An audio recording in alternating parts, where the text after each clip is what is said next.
Hi pookies, welcome to our channel లస్క్ టప్పా. ఆడు వచ్చాడంటే పెద్ద తలనొప్పరా, వచ్చేసాడు రాడు. పుకీస్, ఈరోజు మీకు ఒక యోధుని పరిచయం చేయబోతున్నా. ఆ యోధుడు ఇలాంటి యోధుడు కాదనమాట, ఒక తరానికే ఇన్స్పిరేషన్. అలాంటి యోధుడిని మీకు పరిచయం చేయబోతున్నా. ఇలాంటివంటే నాకు బాగా ఇంట్రెస్ట్. మనకి చదువు తప్ప అని ఇంట్రెస్ట్. న్యూయార్క్ నగరానికి చెందిన 22 ఏళ్ల జెడ్విల్స్ అనే ఒక ర్యాప్ సింగర్ ఒకేసారి 5 అమ్మాయిల్ని ప్రెగ్నెంట్ చేశాడు. షాక్ అయ్యారా? ఎస్, నేను కూడా షాక్ అయ్యా అనమాట. 5 ప్రెగ్నెంట్ చేయడమే కాకుండా 5 ఒకేసారి ఒకే స్టేజ్ పైన శ్రీమంతాన్ని అరేంజ్ చేశాడు.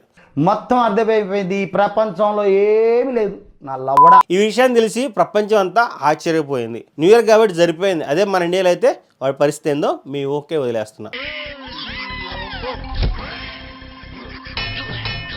ఇదంతా బాగానే ఉంది, కానీ 5 అమ్మాయిని ఎలా ఒప్పించాడు అనేది ఇప్పటికీ నేను ఆలోచిస్తూ ఉన్నా. ఈ వీడియో కానీ మీకు నచ్చితే కింద కామెంట్ చేయండి, మీ అభిప్రాయం నాతో పాటు పంచుకోండి. ఈ వీడియోని మీ ఫ్రెండ్స్కి, ఫ్యామిలీ మెంబర్స్కి షేర్ చేయండి. ఇలాంటి వీడియోస్ మీకు కావాలి అంటే నా ఛానల్ని సబ్స్క్రైబ్ చేసుకోండి. సబ్స్క్రైబ్.